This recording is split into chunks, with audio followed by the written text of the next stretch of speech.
What I want to talk to you today is about how you can build relationships to scale your own personal career within recruiting. And I'll share a little bit of my own story with you and then tell you a little bit more about how you can really build some meaningful connections within the talent acquisition community. And I think that this event right now that is going on is a true testament to what a rich community this really is. If this is your first event that you're attending, I strongly encourage you to get much more involved. And, this is just a really wonderful community of people that I credit my success in this industry to. So I'm excited to share this with you. So if we go all the way back to when my career started in 2010, when I was a new graduate, the economy was still kind of hobbling along from the Great Recession. And in the course of 18 months, I was unfortunately laid off 2 times. Not only was I laid off, but because of the state of the industry, I had taken 2 different jobs that had nothing to do with my industry. For a while, I was a bank teller, and then I was a car saleswoman for a while. Worst job I've ever had in my life. A lot of stories there though. But I was laid off twice, and I had absolutely no professional network to fall back on, and more importantly, no savings either. So if you are in a situation right now where you've recently lost your job, or if you've been searching for a long time, I've been there. That experience definitely leaves a mark on you, and I'm hopeful that some of the things that I share today can give you a little bit of hope and help you figure out what direction to go next. So what I say is that now, more than ever, the best recruiting opportunities rarely come from job boards. They come from people. And my own career is kind of a testament to that. The last 5 jobs that I have obtained have been through my personal network and not a direct application. It's been really kind of an incredible last 10 years that I've had in my career. My first, full cycle recruiting role was with Fresenius Kidney Care. And that job I did get through a referral from a friend of mine that I had at a previous job. And then when I became a talent sourcer at FTD, that actually came about because I had been writing blogs for SourceCon, and the person that would become my future boss read my blogs and offered me an interview because of that. And, it just goes to show that having just a little bit of a digital footprint can really do a lot for you. And everything kind of escalated from there. And most recently, I started with Centene Corporation in March of this year. That was kind of a career pivot for me. I've been in sourcing for the better part of my career, and I'd always really had an interest in talent intelligence, but I never applied for any talent intelligence roles purely because I never had it in my job title. And shout out to Shally. He actually got me in touch with the hiring team at Centene. It shows the power of having someone that can attest to your work when maybe, your resume doesn't directly say that. So the more that I actually interviewed with the hiring leaders at Centene, the more I realized that I have actually been doing talent intelligence work for pretty much the past 10 years. I just didn't use the right terminology on my resume. So having someone to make that connection for me and help me to obtain that role, really means a lot to me. And, that's just what I want to drive home here is that there is great strength in having a professional network, especially within recruiting. So how did I get to where I am now over the course of this career? So I started kind of as a lurker in different Facebook groups for recruiting. I didn't really participate a whole lot. I kind of just stood back in awe of a lot of really talented people. Like, I would look at the posts from like the Steve Levy's and the Brian Finks of the world, and I'd be like, how do these people come up with all these methods by themselves to elevate their recruiting? Like, I never would have thought of that. It's brilliant, but I never would have thought of that. And it went on like that for a couple of years. And then when I really wanted to go to a conference for the first time, at Shannon Pritchett, of Hire Easy, she actually gave me my first chance to submit blogs to SourceCon. And I took that small step by writing blogs so I could earn my ticket for free and I could go. And, like I mentioned, that led to my job at FTD companies where I could finally work in a pure sourcing role. And that was really powerful in and of itself. So essentially, by writing those blogs, I was able to attend my first conference. And to say that that first conference was life-changing would be an understatement, because it not only helped me realize that, how much I didn't know about sourcing, but also helped me realize that I have so much more potential than I ever thought that I could. And that was really accelerated by the community of people that attended that conference. I will never forget that I went to a roundtable with Greg Hawkes, and he was talking about all of these crazy ways to source on social media. And I had raised my hand and I said, have you ever sourced on Reddit?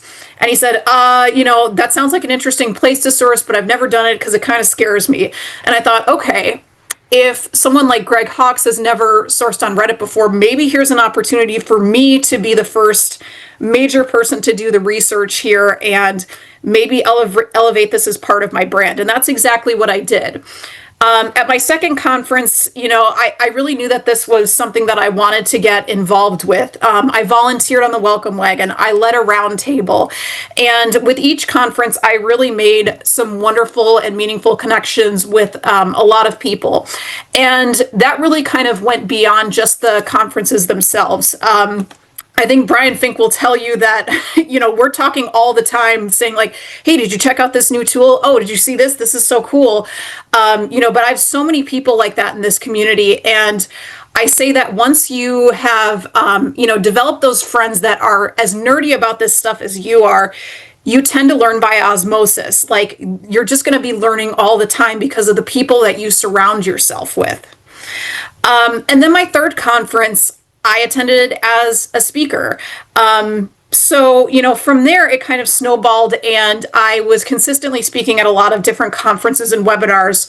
And with each presentation that I did, I always wanted to, as best as I could, avoid speaking on the same topic over and over and over. So I would always challenge myself to come up with something entirely new each time. And sometimes, anytime that I would sign up to speak, it would be on a subject that maybe I knew nothing about. So I had to become an expert very fast. And through doing those presentations, it actually helped me in my own roles within sourcing and recruiting as well, because it was almost like forced professional development. So, again, I had to become a subject matter expert. And then not only that, I would have to package it in a way that would be digestible to everybody else at the conference. So, it's really been an exercise in seeing just how much I can challenge myself. So essentially, my journey stems from starting out as an individual contributor, becoming an involved community member within several recruiting communities, and then finally becoming a visible thought partner. So over the past decade, I've spoken at 20 plus conferences and webinars. I've written over 50 blogs. I even helped write 7 sourcing hackathons. If you went to the Recruiting Innovation Summit a couple of weeks ago, I actually was on the team that helped write the hackathon there. And that, let me tell you, that's writing those questions is another thing that has stretched my brain in ways that I didn't believe possible. And highly recommend if you've never done a hackathon before. It's a great way to figure out some really cool sourcing tips. I've also built way too many open source toolboxes and resources than I can count, and I'll give you access to all of those later. And then I've mentored up and coming speakers as well. I think that oftentimes there's a misconception that if you're not director level or higher, that a conference wants nothing to do with you as a speaker, and that can't be further from the truth. I try to encourage everybody that I come across that maybe wants to, have a voice within the community, that there's small steps you can take to do that, and a lot of the long-time speakers in this community want to help you too. So we'll talk about that a little bit more in the future. And one thing that I want you to remember is that your own network is your legacy, and your relationships are your career scaffolding. So every time that, I volunteer at a conference, every time I act as a speaker, every time I blog or create a resource, I always say that that is my career insurance, especially in these times of uncertainty. And I really do believe that it has made a difference. I am one of the lucky few that has remained employed, throughout this turbulent time for sourcers and recruiters. And that's not a small thing. And I fully acknowledge that. But nothing was more touching than, a couple of years ago when I was working for PayPal, and all of a sudden there was a really big press release about how they were going to lay off 10% of the workforce.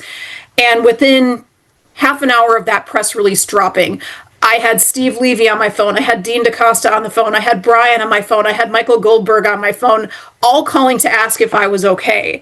And stuff like that just shows the richness of this community and why these strong relationships can mean everything in terms of safeguarding your career.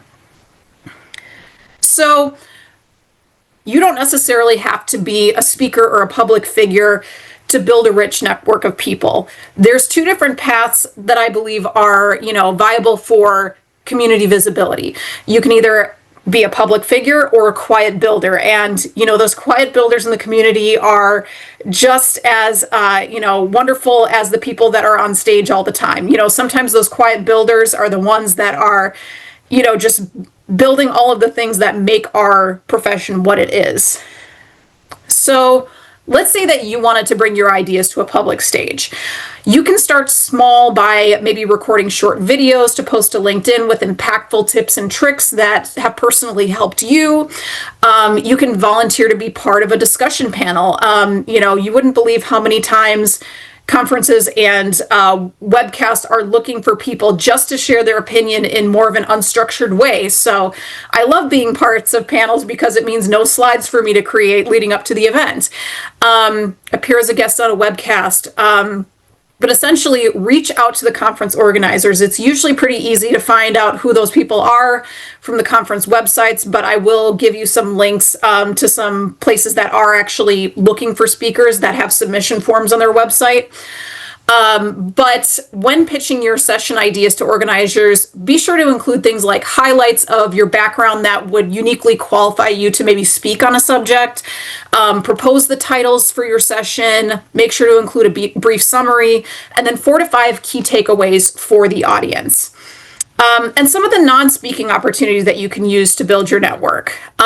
Create and post useful infographics or quick guides. This is just one that I created because I was like, oh, how cool would it be if, I gave people the idea that they can actually use emojis and search strings, when sourcing. So it was just kind of a cool infographic that I decided to post on LinkedIn. And this was probably one of the highest engagement posts that I got before. This was actually created in Canva. I'm a big fan of Canva for creating infographics, but things like this can be really impactful without having to be on a stage. You could start a newsletter or even contribute to one. Again, people that create newsletters are oftentimes, working against a deadline and saying, oh my gosh, I need more material. I need more content.